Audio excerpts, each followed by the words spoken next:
আসসালামু আলাইকুম। জনপদের খবরে আমন্ত্রণ জানাচ্ছি আমি প্রিয়াঙ্কা। এখনকার সংবাদ আয়োজন একই সঙ্গে চ্যানেল আই এর ইউটিউব চ্যানেলে এবং চ্যানেল আই এর ওটিটি প্ল্যাটফর্ম আই স্ক্রিনে লাইভ স্ট্রিম হচ্ছে। যাচ্ছে বিস্তারিত সংবাদে। ১৬ বছর পর দেশে আগাম বর্ষা এসেছে। মঙ্গলবার বঙ্গোপসাগরে তৈরি লঘুচাপটি সকালে সুস্পষ্ট লঘুচাপ হয়ে আরও ঘনীভূত হচ্ছে। পরবর্তী ৭২ ঘণ্টায় খুলনা, বরিশাল, চট্টগ্রাম ও সিলেট অঞ্চলে ভারী থেকে অতি ভারী বর্ষণের পূর্বাভাস দিয়েছে আবহাওয়া অধিদপ্তর। দেশের ৪টি সমুদ্র বন্দরকে ৩ নম্বর স্থানীয় সতর্ক সংকেত দেখাতে বলা হয়েছে। জান্নাতুল বাকিয়া কেকার রিপোর্ট। উপকূলীয় জেলা টেকনাফে মৌসুমী বায়ুর বিস্তার ঘটে গত ২৪ মে। পর্যায়ক্রমে বরিশাল, খুলনা হয়ে ইতোমধ্যে দেশের মধ্যাঞ্চল ও পূর্বাঞ্চলে বৃষ্টিপাত বিস্তৃত হয়েছে। লঘুচাপের প্রভাবে বাংলাদেশের সমুদ্র বন্দর, উপকূলীয় এলাকা এবং উত্তর বঙ্গোপসাগরে ঝড়ো হওয়ার আশঙ্কায় মোটামুটি জুন মাসের ১৫ তারিখের মধ্যে কিন্তু বর্ষাটা আমাদের সারা দেশে বিস্তার লাভ করে। তো এবার যেটা দেখা গেল, গত ২৪ তারিখে বর্ষাটা আমাদের কক্সবাজার উপকূলে বিস্তার লাভ করেছে এবং ২৬ তারিখে দেশের পূর্বাঞ্চল অর্থাৎ ময়মনসিংহ, সিলেট, বরিশাল, চট্টগ্রাম এবং ঢাকা বিভাগের পূর্বাঞ্চল কিন্তু এটা অলরেডি বর্ষাটা বিস্তার লাভ করেছে। মঙ্গলবার বঙ্গোপসাগরে সৃষ্ট লঘুচাপের কারণে ভারী বর্ষণের পূর্বাভাস দিয়েছে আবহাওয়া অফিস। এবং এখানে বলা হয়েছিলাম যে আজকে সকাল ১০টা থেকে পরবর্তী ৭২ ঘন্টার মধ্যে খুলনা, বরিশাল, চট্টগ্রাম এবং সিলেট বিভাগের কোথাও কোথাও ভারী থেকে অতি ভারী বর্ষণ হতে পারে। ২০০৯ সালের পরে এবার বর্ষাটা অ্যাডভান্স বিস্তার লাভ করছে বাংলাদেশে। ভারী বর্ষণের কারণে চট্টগ্রাম, রাঙামাটি, খাগড়াছড়ি, বান্দরবান ও কক্সবাজারের পাহাড়ি এলাকায় ভূমিধসের আশঙ্কা রয়েছে। মঙ্গলবার মধ্যরাতে ভারতের মণিপুরে ভূমিকম্প অনুভূত হয়। ঢাকা থেকে ৩৪৫ কিলোমিটার উত্তর পূর্বে ওই ভূমিকম্পনের মাত্রা ছিল ৫.২ মাত্রার। জান্নাতুল বাকিয়া কেকা, চ্যানেল আই, ঢাকা। ভোরে লালমনিরহাটের আদিতমারী উপজেলার দুর্গাপুর চওড়াচারের সীমান্ত দিয়ে শিশুসহ ১৩ জনকে বাংলাদেশে পুশিন করার চেষ্টা করেছে বিএসএফ। এ ঘটনায় নিরাপত্তা জোরদার করে সতর্ক অবস্থান নিয়েছে বিজিবি ও স্থানীয়রা।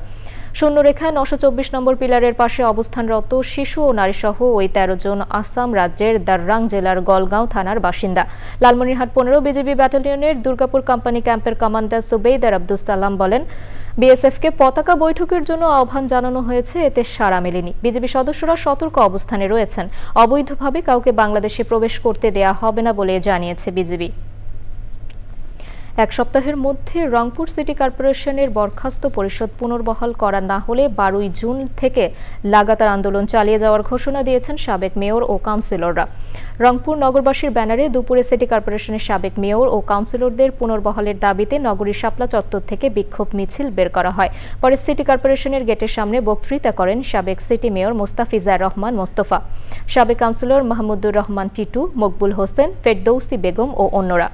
সে সময় তারা বলেন, বৈষম্য বিরোধী আন্দোলনে রংপুর সিটি পরিষদ ছাত্র জনতার পাশে থেকে বিভিন্ন ধরনের সহযোগিতা করলেও তারা অন্য সিটি কর্পোরেশনের মতো বরখাস্ত হয়েছেন। সিটি পরিষদ না থাকায় ভোগান্তির শিকার হচ্ছেন নগরবাসী। আমি তত্ত্বাবধায়ক সরকার প্রধান এবং স্থানীয় সরকার উপদেষ্টাকে বলবো যে আপনারা 7 দিনের মধ্যে রংপুর সিটি পরিষদকে আপনারা অবিলম্বে পূর্বের মতো কার্যকর করবেন, এটা আমরা প্রত্যাশাও করি। আর যদি না করেন, ঈদের পরে 12 অথবা 13 তারিখ থেকে লাগাতার কর্মসূচি হবে এবং এই সিটি গেটের সামনে মঞ্চ হবে। যতক্ষণ পর্যন্ত আমাদের এই সিদ্ধান্তে আমরা বাস্তবায়ন করতে পারি নাই, ততক্ষণ পর্যন্ত লাগাতার কর্মসূচি। নোয়াখালীর প্রধান বাণিজ্য কেন্দ্র চৌমোহনীর পাইকারি বাজারে বিভিন্ন শ্রেণী পেশার মানুষের ভিড়। বাজারের ওপর দিয়ে বেশ কয়েকটি জেলার গাড়ি চলাচল করায় মহাসড়কটিতে যানজট লেগেই থাকে। এছাড়া সড়কের দুপাশে দোকান বসানো, হকারদের ভ্যান, সিএনজি স্ট্যান্ড ও যত্রতত্র পার্কিংয়ের কারণে যানজট আরও তীব্র হয়েছে। নোয়াখালী থেকে আলাউদ্দিন শিবলুর পাঠানো তথ্য, ভিডিও চিত্রে আল মুকসিদের রিপোর্ট। এই চিত্র চৌমোহনী পূর্ব বাজার থেকে রেলগেট পর্যন্ত সড়কের। সারি সারি সিএনজি, শাকসবজি ও মাছের বাজারের ফুটপাত দখলের থাকায় দুর্ভোগে নাকাল হয়ে গেছে কয়েক লাখ মানুষ। বাধ্য হয়ে সড়কের মাঝ দিয়ে চলাচল করতে হয় পথচারীদের। ফুটপাতে অস্থায়ী দোকান ও ভ্রাম্যমাণ ভ্যান উচ্ছেদ করে নিবন্ধনহীন অটোরিকশা বন্ধসহ হকারদের জন্য পুনর্বাসনের দাবি স্থানীয়দের। পৌরসভা, মেয়র, থানা সব নীরব থাকে। এখানে কিভাবে ফুটপাতের উপরে হাজার হাজার লোক রাস্তা বন্ধ করে আমাদের এটার কী করে মাল সামানা বিক্রি করে। মূল্যবান সময় হচ্ছে যে ঘন্টার পর ঘন্টা যানজট, মানুষদের রুগী হাসপাতাল যাইতে পারতেছে না, বাচ্চারা স্কুল কলেজে যেতে পারতেছে না। ট্রাফিক আইন তো ঠিকমতো মনে হয় যে হচ্ছে না, তাই ট্রাফিকদের কাজটা হয়তো করতেছে না কেউ, কর্তৃপক্ষ এটা কোনোভাবে বিশেষ নজরে দেখছে না, বিধায়িত আমরা ভুক্তভোগী। ফুটপাত ও সড়কের একটি অংশ বেদখল থাকায় এবং সিএনজি ও অটোরিকশাগুলো যত্রতত্র পার্কিংয়ে যানজট ও দুর্ঘটনা বাড়ছে। চৌমনি বাজারে এই রোড ছাড়া যে যাত্রী উঠানামা করবো এরকম কোনো জায়গা নেই। 5 মিনিটের রাস্তা, এই শুধু এই রাস্তার আশেপাশে যে এই হকারগুলো বসছে ওই কারণে, আর সিএনজি এর অটোর কারণে। যত আইটেম আছে বাজারে এখন সব আইটেম ঠেলা দেবে, এমনকি মাছও পাওয়া যায় ঠেলায়। উচ্ছেদ অভিযান চালানোর কথা বললেন উপজেলা নির্বাহী কর্মকর্তা। আমরা আশা করছি আবারও আমরা তাদের বিরুদ্ধে অভিযান পরিচালনা করব, যাতে আমাদের এই যানজটটা আরেকটু সহনীয় পর্যায়ে আসে। স্থায়ী ব্যবস্থা গ্রহণ করে চৌমুহনী বাজারকে যানজটমুক্ত করার দাবি স্থানীয়দের। আল মুকসিদ, চ্যানেল আই। চট্টগ্রামে মৃত 19 জন শ্রমিকের পরিবার ও ওয়ারিশদের আর্থিক সহায়তা দিয়েছে জেলা সড়ক পরিবহন বাস মিনিবাস ওয়ার্কার্স ইউনিয়ন। সমবায় সমিতি ও শ্রমিক ইউনিয়নের অর্থায়নে সহায়তা প্রদান অনুষ্ঠানে প্রধান অতিথি ছিলেন চট্টগ্রাম কাপ্তাই বাস মালিক সমিতির সভাপতি মোর্শেদুল আলম কাদেরি। সমিতির সভাপতি মোহাম্মদ জসিমের সভাপতিত্বে বক্তৃতা করেন বাংলাদেশ সড়ক পরিবহন শ্রমিক ফেডারেশনের সভাপতি মৃণাল চৌধুরী। বিশেষ অতিথি ছিলেন সড়ক পরিবহন শ্রমিক ফেডারেশনের সভাপতি মোহাম্মদ মুসা, শাহ আলম চৌধুরী ও অন্যরা।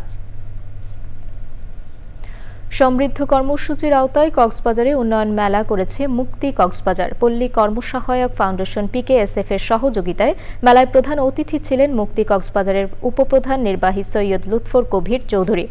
উন্নয়ন মেলায় বিভিন্ন ধরনের 10টি স্টল স্থান পায়। ক্রীড়া ও সাংস্কৃতিক প্রতিযোগিতায় বিজয়ী 20 জনকে পুরস্কার দেয়া হয়।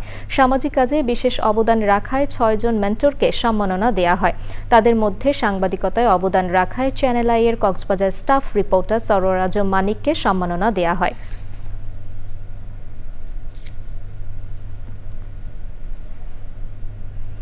এবারে প্রতিনিধিদের পাঠানো তথ্য ও ভিডিও চিত্রে আল মুকসিদের রিপোর্ট। নোয়াখালীতে সাংগঠনিক কার্যক্রম গতিশীল, দলের নিবন্ধন প্রক্রিয়া ত্বরান্বিতকরণ এবং সমন্বয় কমিটি গঠনের উদ্দেশ্যে মতবিনিময় সভা করেছে জাতীয় নাগরিক পার্টি এনসিপি। সভায় বক্তৃতা করেন এনসিপির কেন্দ্রীয় যুগ্ম মুখ্য সমন্বয়ক আব্দুল হান্নান মাসউদ। চুয়াডাঙ্গায় নিরাপদ অভিবাসন ও দক্ষতা উন্নয়ন বিষয়ে সেমিনার হয়েছে। কারিগরি প্রশিক্ষণ কেন্দ্রের অধ্যক্ষ মুসাব্বেরুজ্জামানের সভাপতিত্বে সেমিনারে প্রধান অতিথি ছিলেন সদর উপজেলার নির্বাহী officer M Saifullah. Narayanganj preparatory স্কুলে বিজ্ঞান মেলা এবং জাতীয় বিজ্ঞান অলিম্পিয়াড হয়েছে। জেলায় 84টি স্কুলের শিক্ষার্থীরা এতে অংশ নেয়। উদ্বোধনী অনুষ্ঠানে প্রধান অতিথি ছিলেন জেলা প্রশাসক জাহিদুল ইসলাম মিত্র। সাতক্ষীরায় জাতীয় বিজ্ঞান ও প্রযুক্তি সপ্তাহ শুরু হয়েছে। উদ্বোধন করেন জেলা প্রশাসক মোস্তাক আহমেদ। লক্ষ্মীপুরে জুলাই গণ অভ্যুত্থানে আহত 286 জনকে আর্থিক সহায়তা দেওয়া হয়েছে। আহতদের প্রত্যেককে 1 লাখ টাকা করে আর্থিক সহায়তার চেক হস্তান্তর করেন জেলা প্রশাসক রাজীব কুমার সরকার। সিরাজগঞ্জে মুক্তিযোদ্ধা দলের কামারখন্দ উপজেলা শাখা স্থগিত হওয়ার কমিটি নিয়ে বিভ্রান্তিকর সংবাদ প্রকাশের প্রতিবাদে সংবাদ সম্মেলন করেছে জেলা মুক্তিযোদ্ধা দল। সংবাদ সম্মেলনে লিখিত বক্তব্য পাঠ করেন মুক্তিযোদ্ধা দলের জেলা শাখার আহ্বায়ক আজিজুর রহমান দুলাল। গাইবান্ধার গোবিন্দগঞ্জে জনদুর্ভোগ নিরসনে এবং স্থানীয়ভাবে ন্যায় বিচার নিশ্চিত করতে ইউপি সদস্যদের অংশগ্রহণে গ্রাম আদালত বিষয়ক প্রশিক্ষণ হয়েছে। উদ্বোধন করেন উপজেলা নির্বাহী অফিসার সৈয়দা ইয়াসমিন সুলতানা। বগুড়ার নন্দীগ্রামে ভূমি মেলা উপলক্ষে র্যালি ও জনসচেতনতামূলক সভা হয়েছে। সহকারী কমিশনার রোহান সরকারের সভাপতিত্বে সভায় প্রধান অতিথি ছিলেন উপজেলা নির্বাহী officer Laila Anjum Banu. Al মুকসিদ, channel I. জনপদের খবর আজকের মতো এ পর্যন্তই। একটু পর কৃষি সংবাদ দেখার আমন্ত্রণ জানিয়ে শেষ করছি। ধন্যবাদ সবাইকে।